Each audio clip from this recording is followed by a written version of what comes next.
Shalom, shalom peuple de Dieu, chers frères, chères sœurs, je vous salue tous dans le beau et précieux nom de notre Seigneur Jésus-Christ Nazareth. Je suis votre sœur positive de l'émission Positivement Vôtre sur 7TV. Je suis dans la joie de vous saluer, de vous souhaiter la bonne et heureuse année 2019. J'espère que vous avez été en famille, dans la maison de Dieu, avec vos amis et que vous avez passé une bonne année. De toute la part de Positivement Vôtre, de toute la part de 7TV, nous vous souhaitons une excellente année. Meilleurs vœux 2019. Voilà, bien-aimés, c'est notre première émission de l'année. Nous sommes dans la joie de vous présenter un homme qui nous vient de loin, qui nous vient de l'Afrique, qui a traversé des milliers de kilomètres pour venir aujourd'hui nous parler de la part de Dieu. Nous sommes puissamment bénis. Je ne veux pas en dire plus. Il va se présenter lui-même. Suivez, c'est maintenant.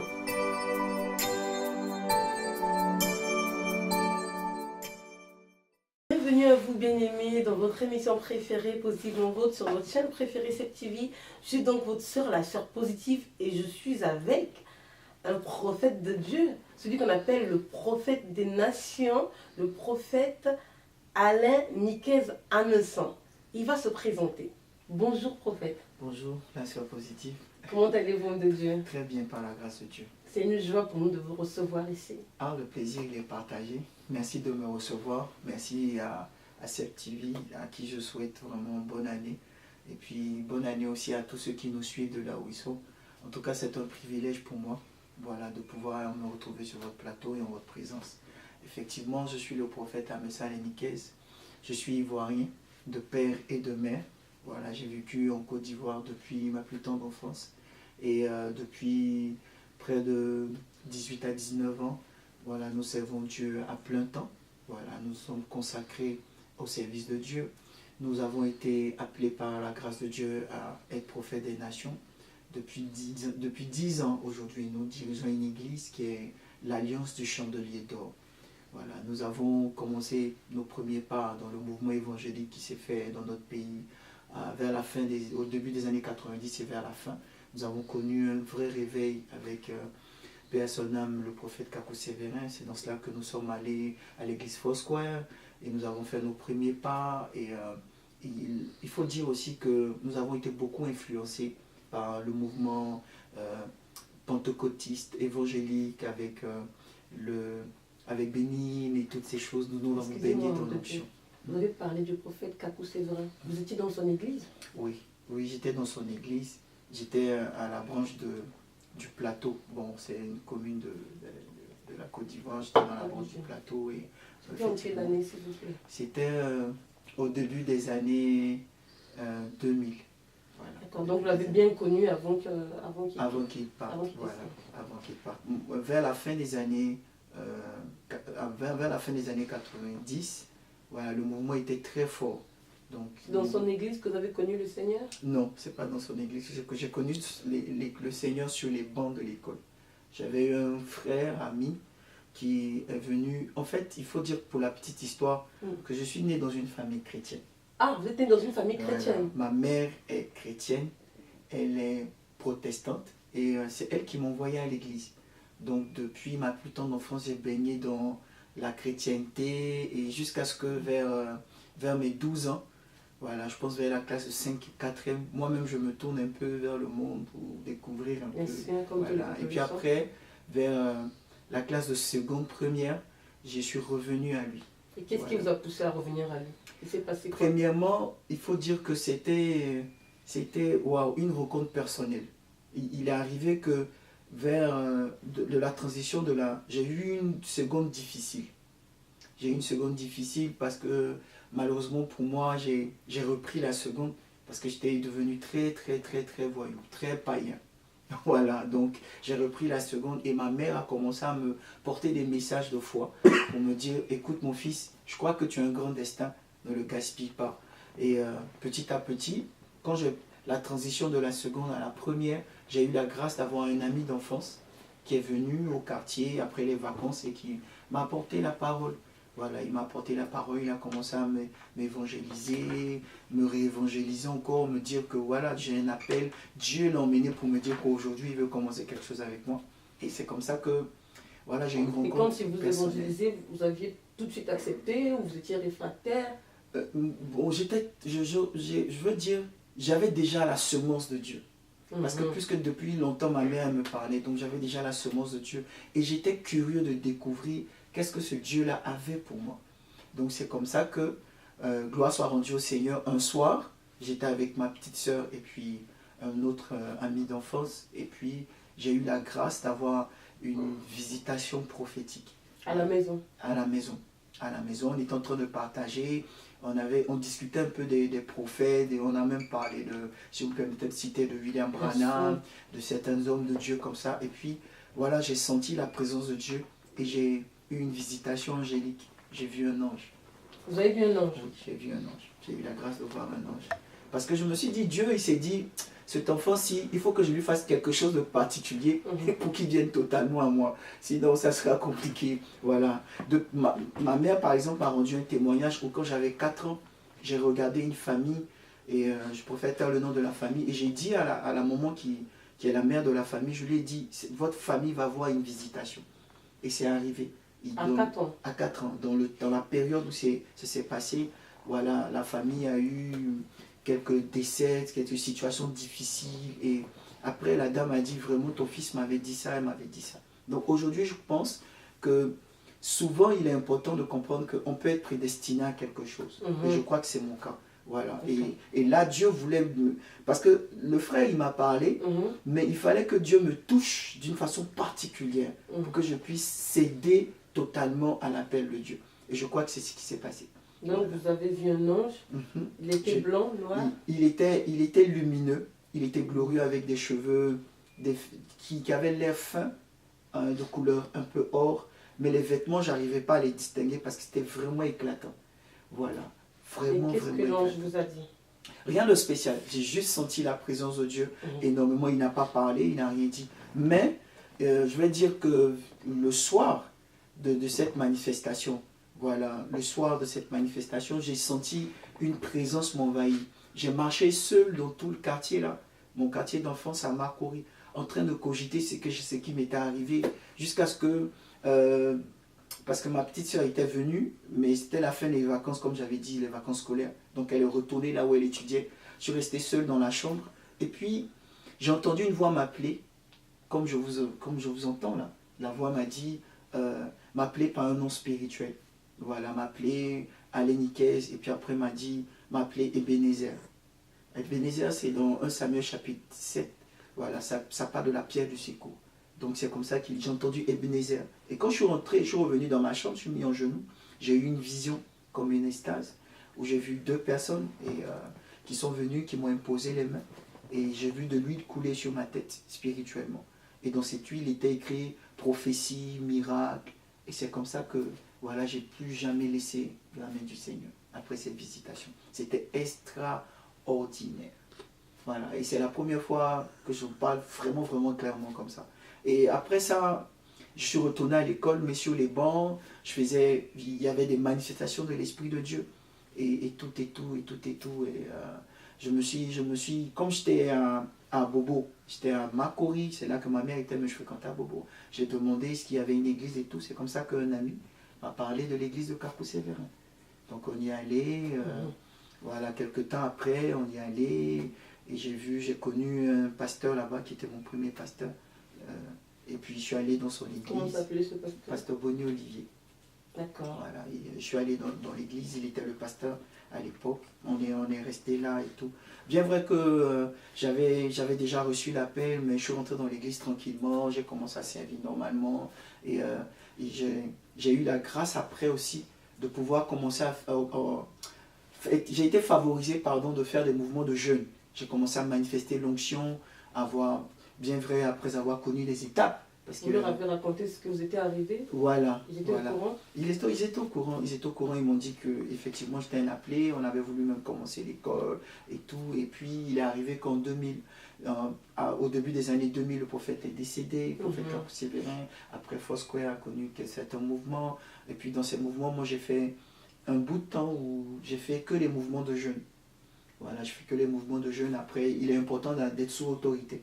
Donc j'ai eu la grâce de pouvoir servir Dieu dans une église qui naissait à l'époque, 2003, je crois. C'était quelle église? L'église ABMC, avec le bishop Alexandre Amazon. Voilà, donc j'ai servi là et tout. Et 2 ans après, j'ai reçu l'appel pour commencer ce que je devais commencer là.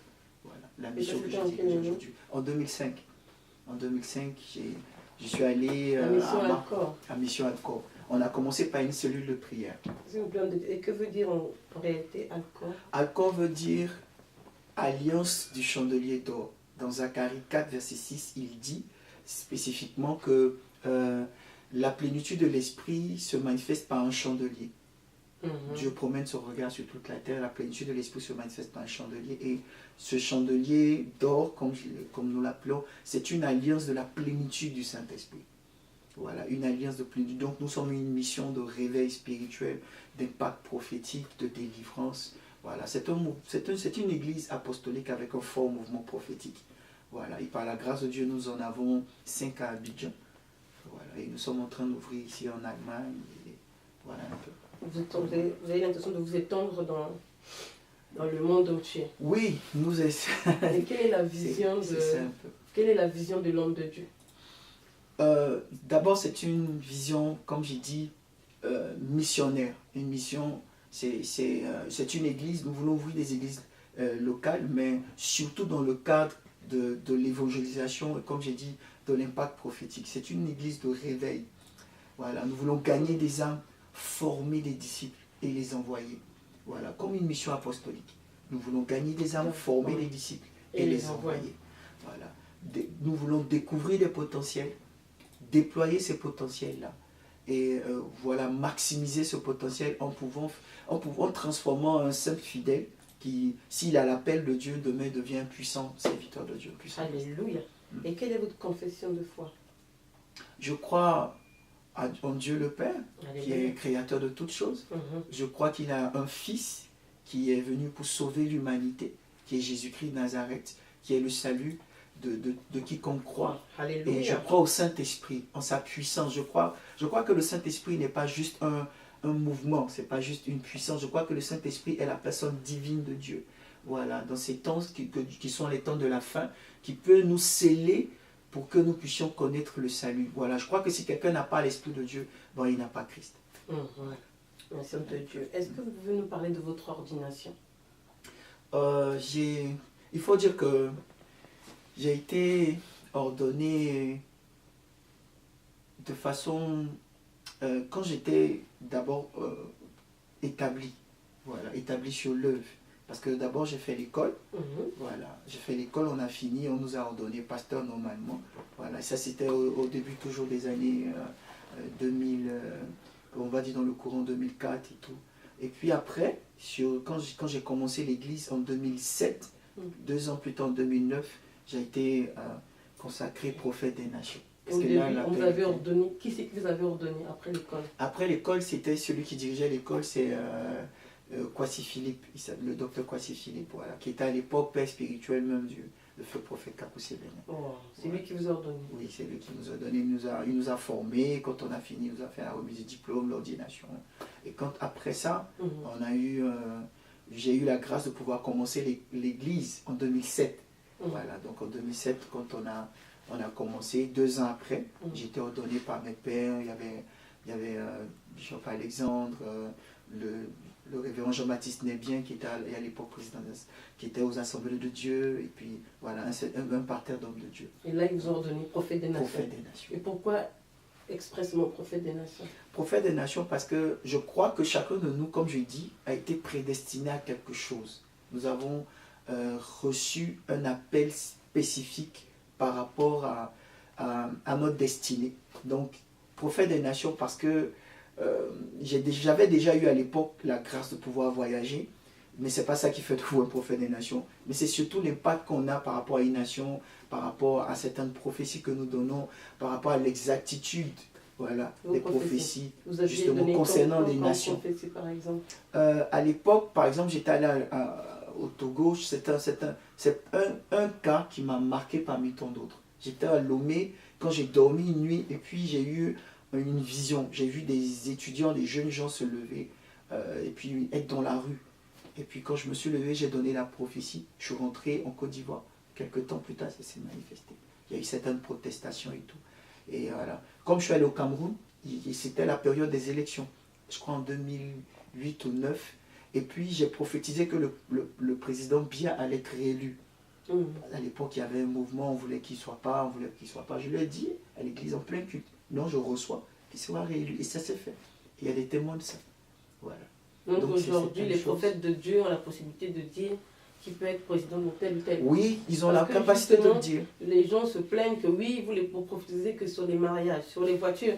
Mais en ce qui concerne le besoin du peuple, vous ne prophétisez jamais dessus. Écoutez, en 2014, je vous donne un autre cas. En 2014, en novembre 2014 précisément, je me retrouve j'espère que je ne me trompe pas sur les dates. Il y a eu avant les attaques de Bataclan, c'était quand? 2015 2015, en novembre 2015, je suis devant 120 personnes au Maroc, à Youssoufia. Et pendant la réunion du soir, je leur dis, je vois une crise énorme, je vois un attentat en France, et je vois ça va soulever une crise sociale. Et je vois aussi des choses qui se passent en RDC. Prions pour la RDC, prions pour la France. Je rentre et en décembre, les gens m'ont écrit même du Maroc pour dire mais c'est hallucinant. Voilà, j'ai des cas comme ça précis de date. Et il y a le témoignage où vous allez sur ma page Facebook où il y a des gens qui sont témoins de ça. Voilà, ça fait que aujourd'hui, je sais que c'est pas juste le fait de voyager qui fait vous prophète des nations, mais d'annoncer des choses sur une nation, c'est très important. Il y a un cas par exemple chez nous, encore en Côte d'Ivoire, où on avait connu la crise et arrivé à un certain moment, je crois, on avait déjà presque commencé l'église, c'était en 2007-2008. J'avais prophétisé que, à l'époque, on avait un homme politique, Soro Guillaume. J'ai prophétisé en pleine prière qu'il allait être Premier ministre. Mais à l'époque, je ne pouvais pas le dire comme ça sur tous les toits. Donc je l'ai dit juste en conclave. Et puis mes enfants spirituels sont témoins, ils sont vivants.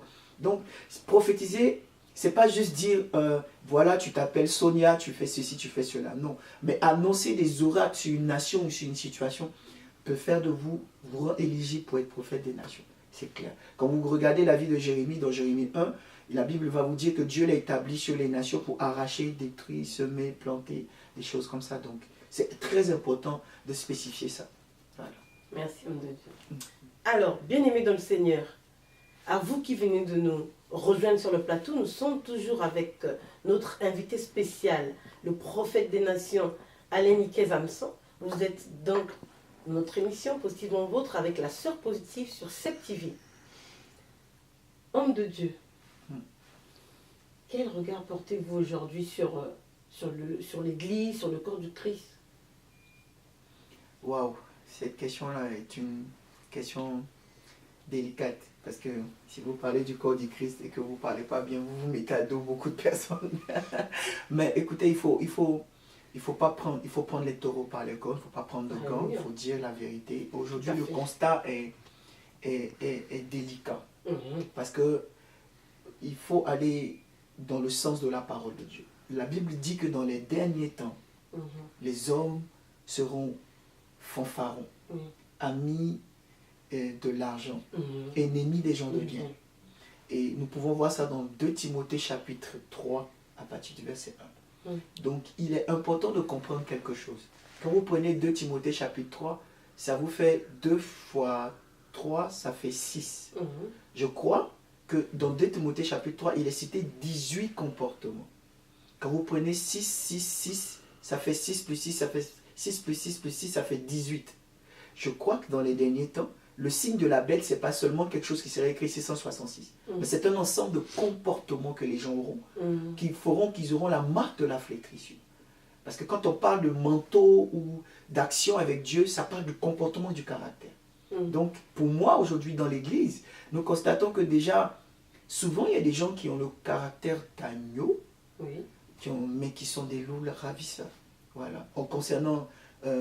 Il faut faire la part des choses. Il y a des hommes ou des femmes qui font des erreurs dans le ministère. Ce n'est pas de ça qu'il s'agit. Quelqu'un peut commettre une erreur et se ressaisir. Quelqu'un peut avoir sur son parcours des choses qui ne sont pas bien. Mais il y a des gens, par contre, qui ne suivent pas un processus. qui marchent, qui vivent, qui mangent, qui se comportent comme des païens. Pourquoi? Parce que leur cœur est loin de Dieu. Ils viennent, leur motivation pour avoir des âmes, pour avoir une bonne église, ce n'est pas juste de gagner des âmes, mais c'est d'avoir des dîmes et des offrandes. C'est une saine concurrence. Voilà, une concurrence même pas sainte, une concurrence déloyale. Pour dire que mon frère a 200 fidèles, il faut que je prouve que moi aussi je peux avoir ce nombre de fidèles. Donc c'est la course au mas-tu vu. Et voilà le quoi c'est dans l'église. Et ça fait qu'aujourd'hui dans l'église, ben, écoutez, il n'y a plus d'évangélisation. Vous voyez, il y a des fidèles qui quittent le pasteur X. Quand il y a un nouveau prophète, ils vont chez le nouveau prophète. Après, ils vont chez le nouvel apôtre. En fait, on tourne comme cela. Et il n'y a plus de gagneur d'âme. Il n'y a plus de gagneur d'âme. Donc, c'est triste. Et deuxième constat, pour ne pas m'étaler, deuxième constat, c'est qu'aujourd'hui, l'Église manque d'amour. La vie chrétienne est devenue une vie, je veux dire, sectaire. Les gens, ils marchent en bande, ils marchent en réseau. Et comme vous n'êtes pas dans leur réseau, bon, ils ne vous facilitent pas la tâche. On dit telle église est bien, telle église est structurée, et telle église c'est le désordre. En fait, on stigmatise. Il y a une stigmatisation qui se fait. Et donc, il y a une fissure qui se crée, un partage. Maintenant, laissez-moi vous dire quelque chose. Un enfant de Dieu doit être équilibré. Un enfant de Dieu doit être équilibré comme un homme est équilibré. Un homme équilibré, quand il a ses deux pieds, on dit qu'il est normal. Mais quand il a un seul, on dit qu'il est infirme. L'Église est infirme, pourquoi? Parce que ceux qui ont la parole, qui sont versés un peu plus dans les Écritures, veulent qu'on soit tous dans la parole. Et ceux qui sont dans l'esprit, dans l'onction, disent que ceux qui ont la parole ou qui enseignent trop sont morts. Non, l'Église a besoin des deux. L'Église a besoin des deux pour bien fonctionner, pour bien marcher, pour bien avancer. Et je crois que c'est ça le mal aujourd'hui. Il ne faut pas que ceux qui sont pleinement onction méprisent ceux qui sont pleinement parole. Et ceux qui sont pleinement parole ne disent pas que ceux qui sont onction, même s'ils ont des tas, sont, je veux dire, désordonnés. Il faut qu'on se complète, il faut qu'on puisse se soutenir. Parce que Dieu viendra chercher quoi? Éphésiens 5 dit, il viendra chercher une église sans tache, irréprochable, répréhensible. On dit une église, on ne dit pas des églises. Donc ça veut dire qu'il y a un esprit d'unité à avoir. Voilà ce qui est important. Et ça, l'esprit d'unité aujourd'hui manque. Merci, homme de Dieu, pour sa réponse éclairée. Homme de Dieu, que pensez-vous des enseignements qui sont précieux en ce moment dans les églises? Ça dépend, il faut spécifier un peu. Voilà, il faut spécifier. Quand vous dites enseignement, vous entendez... Les enseignements qui sont à la mode en ce moment. Les enseignements qui sont à la mode. On dira que tu vas être béni, tu vas être élevé. Ou, entre autres, par exemple, moi, il y a quelque chose que je ne comprends pas. Si je peux me permettre, il y a quelque chose que je ne comprends pas, c'est le coaching dans l'église. Alléluia. Merci, homme de Dieu. J'arrive pas souvent à comprendre pourquoi est-ce que les gens ils développent un esprit autant de coaching. C'est comme si la vie chrétienne devait se reposer que sur la motivation personnelle. Voilà. Je ne pense pas que Pierre, Jean, Jacques aient besoin forcément de coach pour devenir ce qu'ils sont. C'est vrai que la vie d'aujourd'hui a besoin de certaines choses. Parce qu'il y a le stress, il y a l'angoisse, il faut mieux maîtriser le foyer, parce qu'il y a beaucoup de désordre et tout. Mais tout se résout par la parole. Alléluia. Tout se règle dans la parole. Mais vous voyez des coachs qui disent aujourd'hui aux frères en Christ, aux sœurs en Christ, bon, si ça ne va pas dans ce foyer que tu souffres, quitte. Pas, fais ceci, fais cela. Voilà où on est arrivé l'église. Et ça fait que, vous voyez, aujourd'hui, je suis arrivé en Europe, j'ai commencé certains programmes. Je me rends compte que les gens, s'ils sont dans un couple que ça ne va pas comme ils veulent, bah ils quittent. Il n'y a plus de persévérance, il n'y a plus de crois, Dieu va faire, prie pour ton âme, persévère. Non. C'est pourquoi ça augmente les divorces, c'est pourquoi ça augmente beaucoup de choses. Parce qu'on se dit, il faut passer son temps à penser tout le temps à son épanouissement personnel. La vie chrétienne n'est pas une vie facile. Qui a dit ça? Vous pensez que vous serez chrétien et puis on va vous acclamer, vous mentez. Vous vous trompez, permettez-moi de vous le dire clairement. Mais en réalité, ce n'est pas pour autant qu'on doit écouter toutes sortes de prédications. Dans les derniers temps, la Bible dit que les gens auront la démangeaison d'entendre des choses qui leur plaisent. Donc, vous allez voir que quelqu'un va venir écouter quelqu'un qui n'a même pas de fondement biblique, mais qui parle juste de faut être motivé, il faut savoir bien s'habiller, il faut pouvoir bien danser, il faut être dans beaucoup de joie. Et puis on dit, voilà, ok, la personne fait 7000 vues, donc Dieu avec elle. Non, je ne suis pas d'accord avec ça. Je ne suis pas d'accord avec ça. Bibliquement, il est démontré que beaucoup d'enfants de Dieu ont su... En fait, le vrai problème, c'est quoi? Le vrai problème vient de nous, les pasteurs.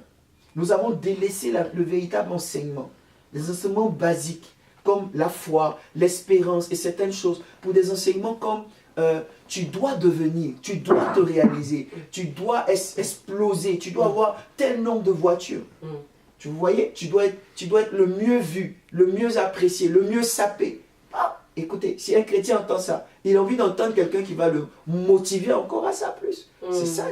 Je ne suis pas contre le fait qu'on motive les chrétiens, qu'on se comprenne. Je ne suis pas contre, mais que ce soit fait dans une sainte mesure.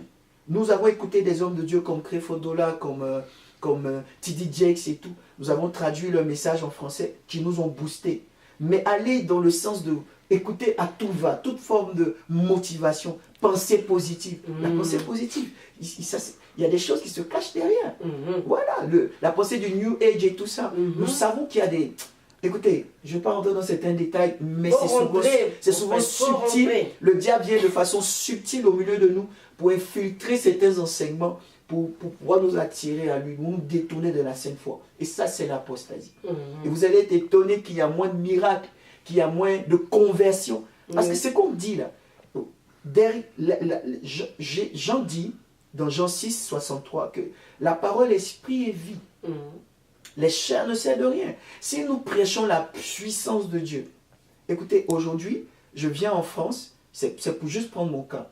Voilà, c'est pas pour attirer le drap vers moi, mais c'est juste prendre mon cas. Je suis venu en France, il y a une sœur à l'église qui va se reconnaître peut-être quand je prêche, que je suis en train de parler comme ça, quand j'ai prêché et tout. Elle avait dit, moi je laisse tomber le Seigneur, ça ne m'intéresse plus et tout, je suis découragé et tout. Et j'ai prêché, Dieu s'est manifesté, mais aujourd'hui je vous parle, elle est revenue à l'église, elle est pleine de joie. On est épanoui de la voir dans la présence de Dieu. Ce n'est pas par ma force, ce n'est pas juste un coaching. L'esprit est capable de ramener quelqu'un à lui. Alléluia. Quand la parole est prêchée avec puissance, parce que Paul dit, ma prédication ne repose pas sur les discours persuasifs de la chair, mais sur une démonstration d'esprit et de puissance. C'est parce que nous sommes devenus coachs, nous appuyons sur des systèmes de pensée, que Dieu n'agit pas forcément dans le peuple. Mais si nous revenons à l'amitié avec le Saint-Esprit va convaincre le cœur et ramener les gens. Alléluia. C'est tout ce que je crois. Donc, il faut faire attention à ça. Il faut faire attention. Les 7 clés pour devenir puissant et développer toujours son business, c'est bien. Ça développe le chrétien d'une certaine façon. Mais en fait, prêcher que la personne se développe spirituellement, c'est mieux. Alléluia. Ah, merci à vous. Homme de Dieu, vous êtes prophète de Dieu, prophète de nation. Est-ce que vous pouvez nous parler du prophétique? Waouh, le prophétique, c'est quelque chose de très vaste. C'est quelque chose de très vaste. Vous savez, il y a un amalgame qui se fait aujourd'hui dans l'Église. D'abord, il faut comprendre que tout le monde n'est pas prophète. Alléluia. Le prophète est un don. Dans les dons du ministère, Ephésiens 4, 11, il est donné premièrement les apôtres, ensuite les prophètes, les évangélistes, les docteurs et les pasteurs. Donc le prophète, ce n'est pas juste, il a un don de prophétie, mais lui-même est un don. Tout ce qu'il fait à un moment ou à un autre est prophétique.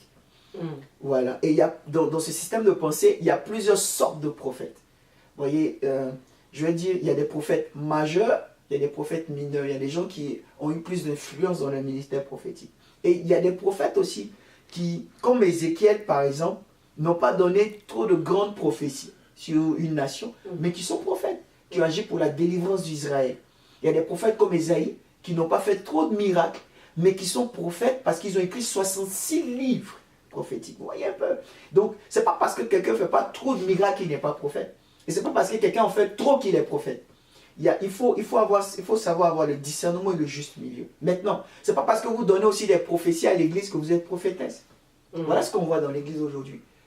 Comment savoir que telle est prophétesse ou prophète, ou telle ne a juste la parole de connaissance? 1 Corinthiens chapitre 12 nous dit qu'il y a diversité de dons, mais un seul esprit qui agit en tous. Donc il faut pouvoir avoir un mentor ou un père spirituel qui vous conduise. Voilà le problème aujourd'hui.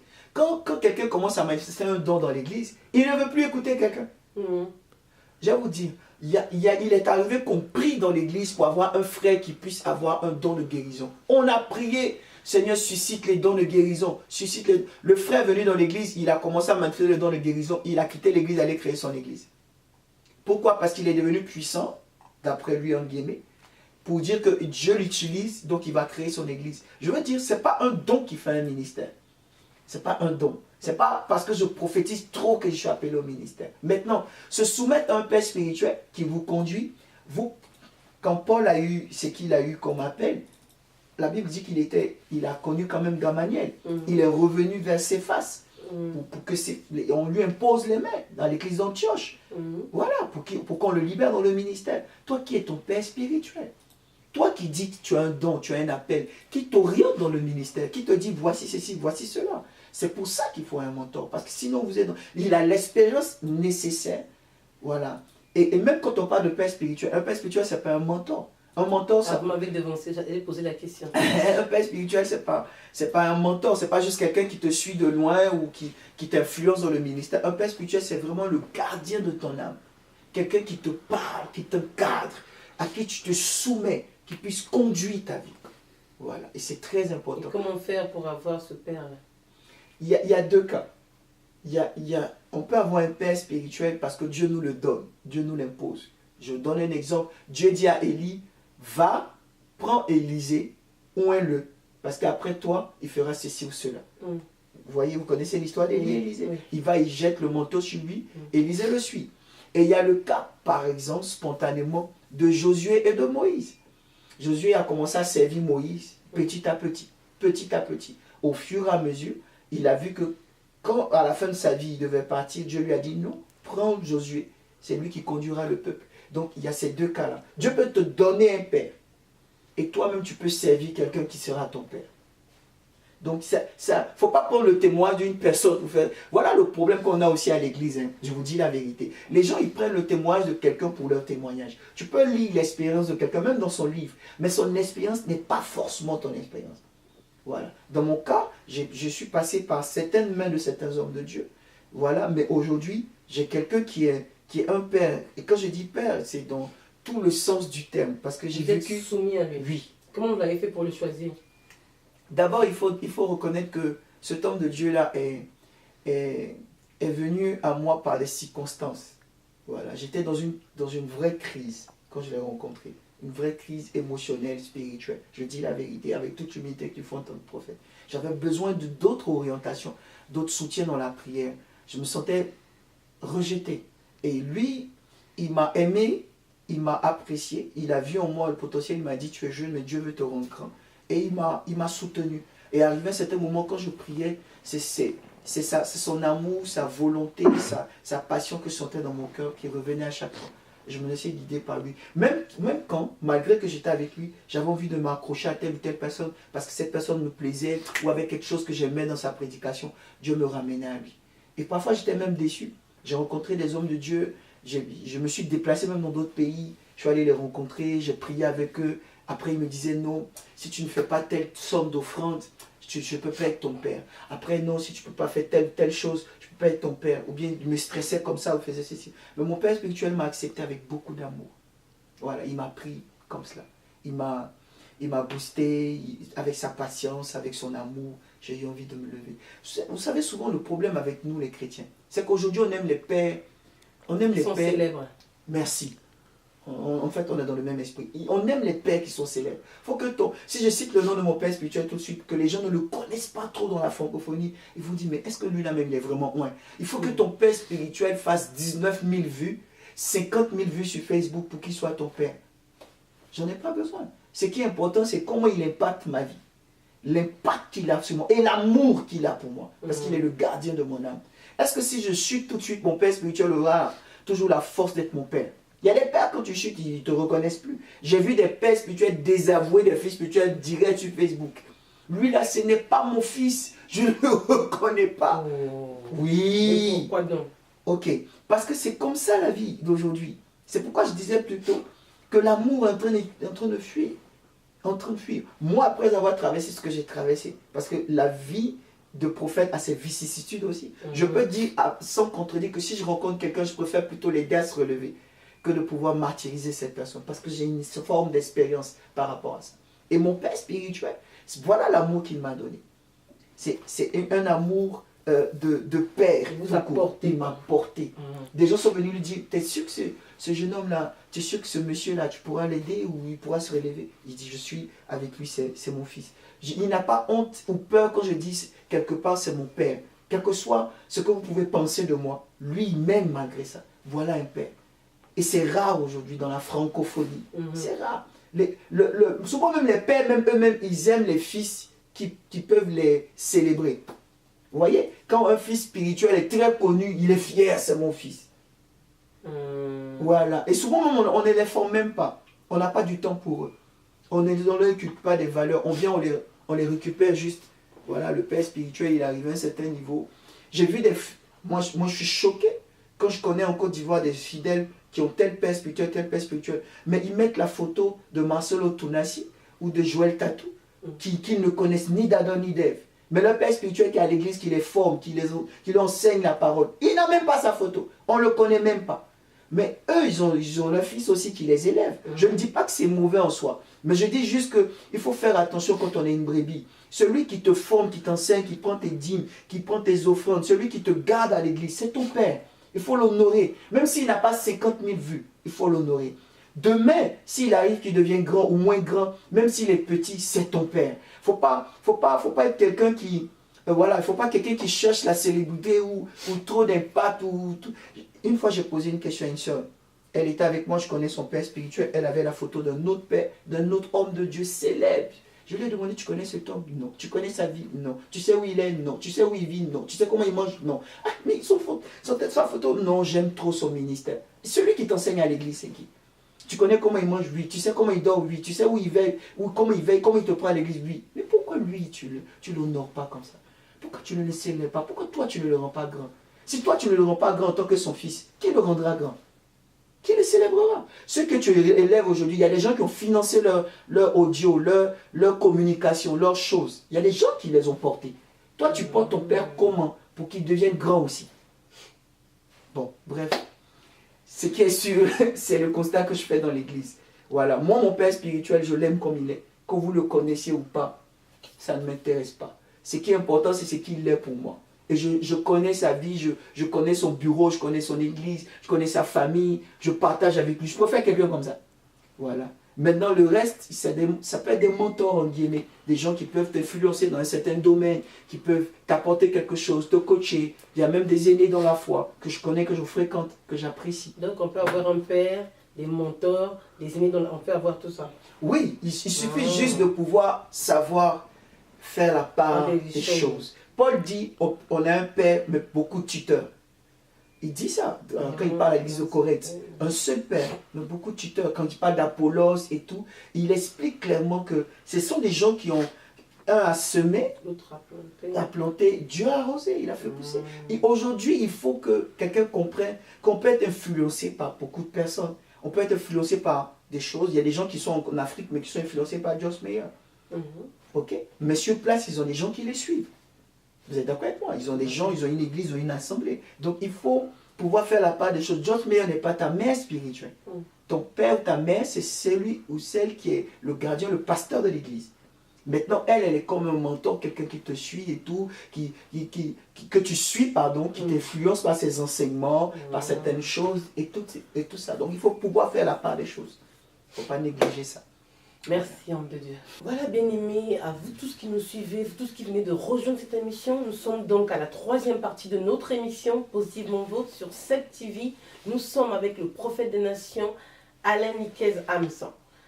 En ce moment, nous allons assister au message de l'homme de Dieu. Bien-aimés, nous vous saluons encore. Nous sommes toujours à votre émission Prophétiquement Vôtre et nous voulons apporter un message pour cette nouvelle année. Je suis béni et c'est une immense responsabilité pour nous aussi en même temps parce que c'est le premier message de cette TV pour cette nouvelle année. Alors en tant que prophète, nous voulons partager une pensée du Seigneur et une orientation divine. Je crois que chacun de nous, dans nos églises, dans nos maisons, personnellement pour nos vies, nous avons reçu une orientation du Seigneur.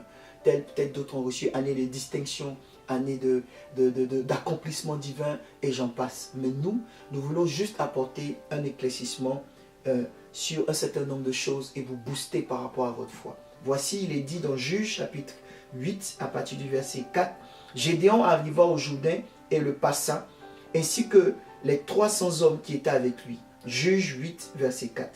Bien que fatigué, il était toujours à la poursuite des Madianites. Verset 5. Gédéon dit aux habitants de Sukkot, donnez, je vous en prie, quelques pains aux hommes qui m'accompagnent, car ils sont fatigués, et je suis à la poursuite de Zébach et de Salmouna, les rois de Madian. Verset 6. Les chefs de Sukkot répondirent à Zébach et Salmouna, sont-ils en ton pouvoir pour que nous te donnions du pain à ton arrivée? Gédéon répliqua, eh bien, lorsque l'Éternel aura livré entre mes mains Zébach et Salmouna, je déchirerai votre chair avec des épines du désert et avec des chardons. Alléluia.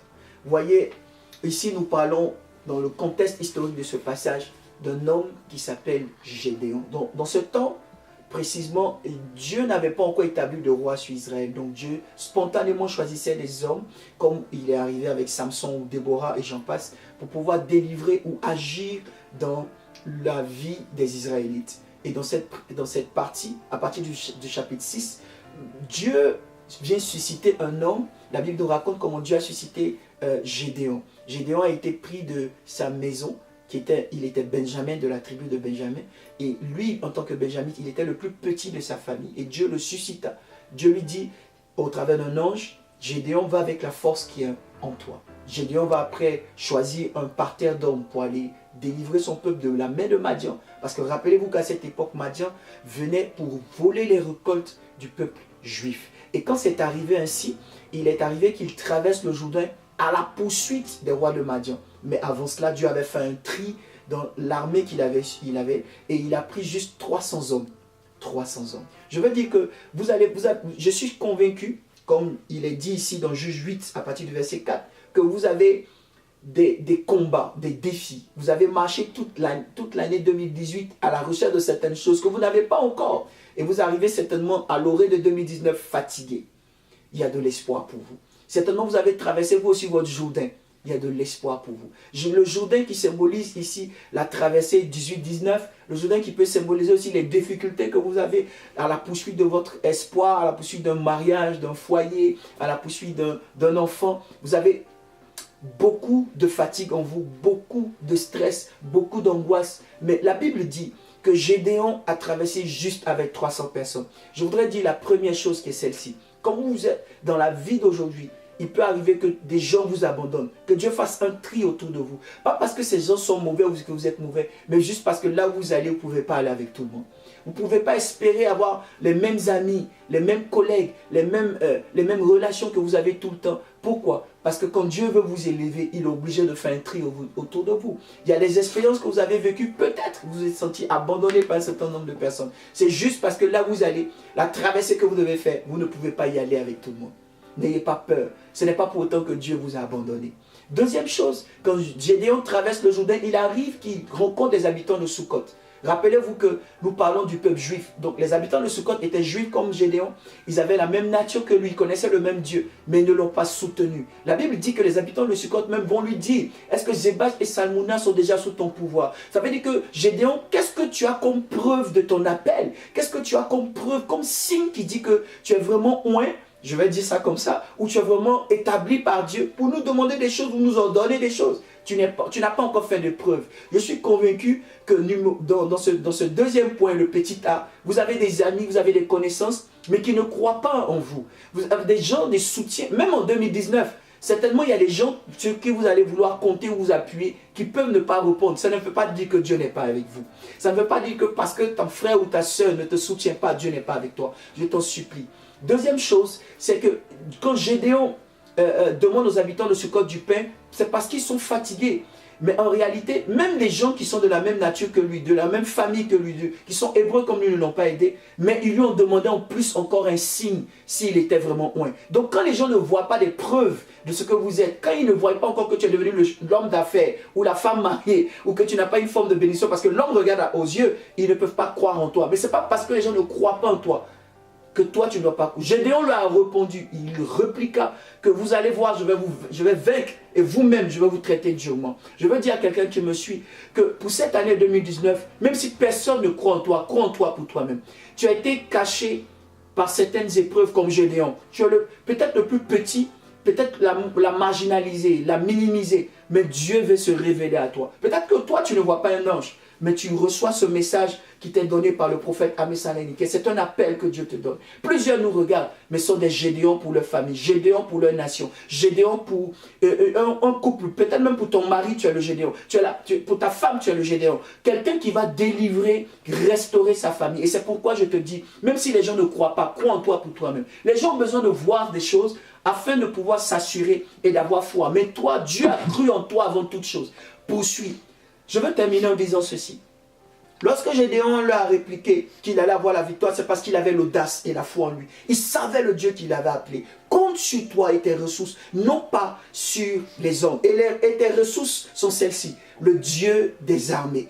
Il est la source de toutes nos ressources. Il ne faut pas compter sur ta propre force, sur ton intelligence, mais compte sur lui. Et malgré qu'ils n'ont pas mangé à Sukkot, malgré qu'ils n'ont pas bu à Sukkot, la Bible dit qu'il a poursuivi les rois et il les a vaincus. Je veux dire que malgré que les hommes ne te soutiennent pas, tu poursuivras et tu vaincras. Tu auras la victoire sera célébrée. Je déclare que cela soit ainsi pour cette année 2019, au nom puissant du Seigneur Jésus-Christ de Nazareth. Pour toi qui me suis, qui est fatigué, qui est chargé, le Seigneur te donne le repos. Et si tu es fatigué comme Gédéon avec les 300, que Dieu te donne la force de continuer. Parce que la victoire est déjà au bout. Elle est certaine. Continue le combat. Continue la lutte par la foi. Et je vais te dire quelque chose. Au bout, les gens reconnaîtront que ton Dieu est Dieu. Parce que tu auras gardé la foi. Tout ce que tu vis, tout ce que tu vivras cette année, sans t'attendre à quelqu'un, sans espérer en quelque chose ou en quelqu'un, juste en l'éternel, tu auras la victoire et ça pourra faire de toi un sujet de témoignage. C'est ça. Quelque chose qui est caché, c'est quelque chose qu'on ne connaît pas. Quelque chose qui est révélé, c'est quelque chose qu'on ne connaissait pas, qui est maintenant vu. Je veux te dire que tu es la personne qu'on attendait. L'homme d'affaires, la femme d'affaires, le mari que quelqu'un attend, la femme que quelqu'un attend. Sois persévérante seulement, n'abandonne pas, ne désespère pas. Cette année, je te souhaite une année de confiance en l'Éternel, une année d'espérance. Que Dieu te bénisse et que la grâce de Dieu te soit multipliée.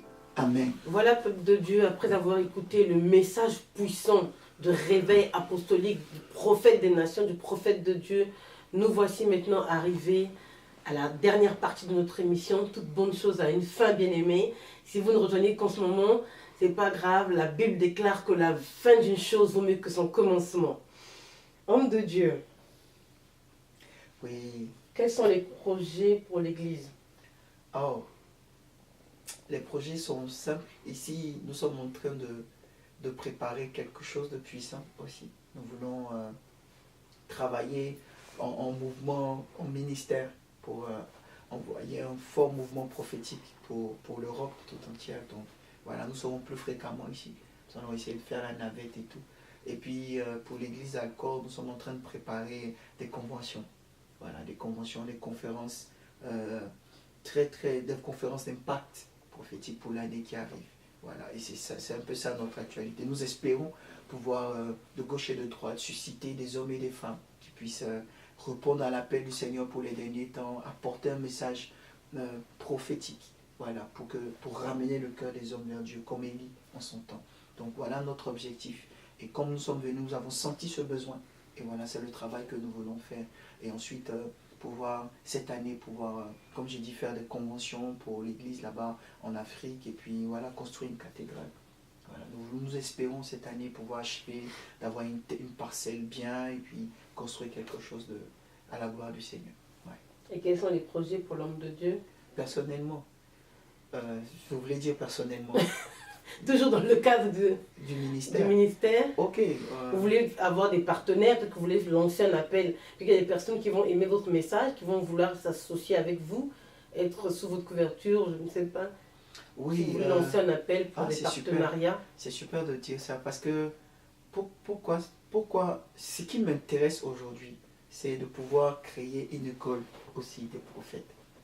Voilà. Et puis, comme je l'ai dit tout à l'heure, travailler en forme de ministère pour pouvoir apporter un réveil prophétique. Voilà, je veux éveiller les gens dans les dons, la manifestation. Je veux voir ça. Et voilà, ce dont on a le plus besoin aujourd'hui, justement, c'est de partenaires. Des hommes et des femmes qui peuvent nous aider dans la com, dans les finances, dans certains départements, pour que nous puissions justement... L'évangile est gratuit, mais l'évangélisation, ça coûte cher. Mhm. Donc il faut aussi, si des hommes et des femmes qui nous suivent entendent cet appel, vraiment nous serons très heureux de pouvoir nous joindre à nous. Et peut-être qu'il y a d'autres qui ont besoin de mentoring, qui ont besoin d'éclaircissement sur le ministère prophétique, qui veulent comprendre en tant qu'enfant de Dieu leur appel, leur don, c'est être plus clairement, voir plus clairement une visibilité de leur ministère. Donc nous sommes là, voilà, vous pouvez nous joindre et puis voilà, nous pourrons vous soutenir. Vous Et suivre. pour des personnes, par exemple, qui sont aux États-Unis, par exemple, qui veulent ouvrir une église sous votre couverture, qu'est-ce qu'ils doivent faire? C'est simple, il faut nous envoyer, si ils peuvent avoir notre adresse ou nous suivre via Facebook. Quelle est votre adresse? Ouais, ils peuvent nous envoyer une lettre de motivation. Voilà, une lettre de motivation, genre je suis sous-signé, monsieur tant, voilà, ou bien madame tant, je souhaiterais véritablement travailler avec vous dans le ministère. Voilà ma motivation, voilà ce que je voudrais apporter dans ces choses-là. Et puis voilà, bon, par rapport à cela, nous pourrons entrer en contact avec eux. Et ils peuvent nous joindre au... je vais donner notre email. Voilà. Il y a un numéro de téléphone aussi. Ok. amesan.niquez17. Amesan avec un petit A. AME2SAN.niquez17@gmail.com. Cela sera marqué en bas de l'écran. Voilà. Amesan avec petit A, point, niquez17@gmail.com. Là, vous tombez directement sur moi. Et puis, le numéro sur lequel vous pouvez nous joindre s'affiche en bas de page. Voilà, vous pourrez nous joindre dessus, nous appeler directement si vous avez besoin de pouvoir nous contacter. En tout cas, nous sommes disponibles. Et notre envie, c'est de pouvoir vraiment recueillir ceux qui sont en mal, qui sont découragés, voilà, qui se demandent est-ce qu'il y a encore de paix spirituelle, ou qui ont besoin de couverture, qui ne veulent pas se sentir seuls. Dieu nous a mis à cœur qu'il y a une armée de David qui existe. Vous voyez, David a marché avec des gens de rien, et il est devenu roi. Donc il y a des gens qu'on peut minimiser dans le ministère, rejeter tout ça, surtout les femmes. Nous croyons que dans ces derniers temps, Dieu va susciter des femmes avec qui il va faire des choses extraordinaires. Donc nous sommes ouverts, elles peuvent nous appeler. Voilà, l'email est en bas de page, le numéro est là, vous nous contactez et nous pourrons vous soutenir et vous booster dans le ministère. En fait, un événement à venir que vous voulez communiquer au peuple de Dieu? Oui, là nous voulons annoncer que nous serons en Suisse. Voilà, nous serons en Suisse du 18 au 20 janvier. Voilà, 2019. Nous serons en Suisse 2019, nous serons en Suisse, voilà, à Berne, pour un programme exceptionnel d'impact prophétique. Donc voilà. Tous ceux qui en Suisse pourront venir vous voir. Là-bas, voilà. Et comme les numéros sont là, ils pourront nous contacter. Et aussi, nous serons en Allemagne. Donc du 25 au 27 janvier, nous serons en Allemagne, à Dortmund. Voilà. Nous serons là-bas pour un temps d'impact aussi prophétique. Donc si vous êtes dans la zone, voilà, vous pouvez... Les adresses vont s'afficher. Les adresses de la Suisse et de l'Allemagne où vous pourrez suivre l'homme de Dieu vont s'afficher en bas de l'écran. Nous serons à Berne, en Suisse, du 18 au 20. Et le week-end qui suit, du 25 au 27, nous serons à Dortmund en Allemagne. Voilà, pour des temps de réveil vraiment prophétiques, des temps d'impact. Nous avons déjà les témoignages ici en France énormes de ce que Dieu a fait au travers de nous par rapport à cette fin d'année. Et nous sommes heureux, voilà, de voir des enfants de Dieu nous appeler d'un peu partout, de venir d'Angers, de partout, des villes environnantes pour dire on a soif de quelque chose. Et c'est cette particularité que nous voulons apporter. Aider les gens qui ont soif d'être restaurés, renouvelés. Voilà. J'ai trop de gens qui me posent la question sur le prophétique. Voilà. Trop de personnes, quand je leur parle, tout juste de prime abord, leur priorité c'est de savoir mais comment ça se passe un peu. Donc j'aimerais pouvoir aller vers ces personnes. Voilà. Là même jeudi demain, après, voilà, jeudi, voilà, on a un truc prophétique là pour les femmes, juste pour les femmes, une session spéciale pour booster leur foi et tout. Parce que je crois, comme je l'ai dit plus haut, que les femmes, c'est leur saison. C'est leur saison. Et pour les hommes, c'est quand? Les hommes, ils sont déjà là, ils font ce qu'ils font. Voilà, les femmes ont été souvent marginalisées, il y a beaucoup de misogynes même dans l'église. On ne croit pas qui ne croient pas en leur ministère, à leur appel. On dit il ne faut pas qu'elles ça c'est pour les serviteurs, c'est pour les servantes de Dieu. Servantes de Dieu comme femmes tout court.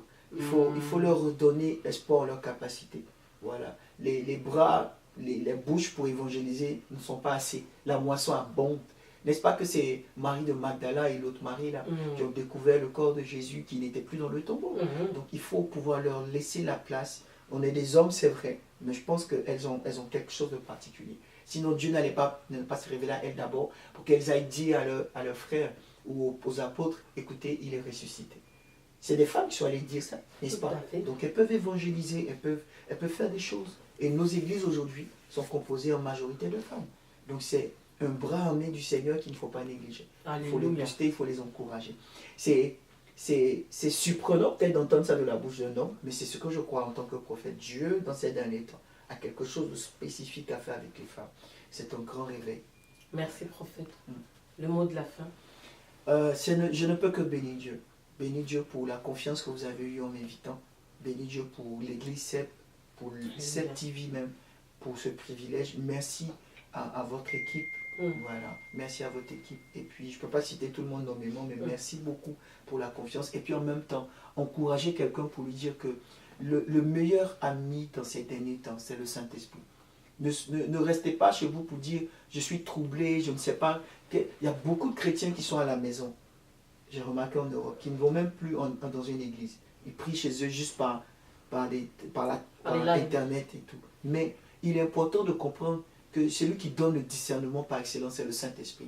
Il dit dans Éphésiens 4, n'attristez pas le Saint-Esprit par lequel vous êtes scellés pour le jour de la rédemption. Celui dont vous avez besoin pour vous éclairer, pour savoir là où il faut aller, c'est l'Esprit de Dieu. Laissez-le vous conduire, laissez-le vous convaincre et vous verrez, vous ne serez pas déçus. Que le Saint-Esprit soit votre ami. C'est tout ce que je peux vous souhaiter. Amen. Amen. Merci homme de Dieu. Merci à vous public qui nous avez suivis depuis le début de cette émission jusqu'à cette fin. Nous vous remercions de la part de toute l'équipe. Merci à l'ancien Sébastien qui est derrière la caméra. Merci à toute l'équipe de Possiblement Vôtre. Merci à CEP TV. Merci au visionnaire, à l'homme de Dieu, le pasteur Évrard du Centre évangélique de Paris. Merci à vous tous. Merci à l'homme de Dieu qui a bien voulu venir dans nos locaux depuis l'Afrique, depuis la Côte d'Ivoire, depuis Abidjan. Et aujourd'hui, nous sommes ensemble sur Paris. Que Dieu vous bénisse, homme de Dieu. Amen. Merci, homme de Dieu. Soyez bénis. Nous disons que Dieu bénisse le peuple de Dieu. Amen. Qui nous suivent. Amen. Nous disons shalom. Shalom à vous. On est ensemble.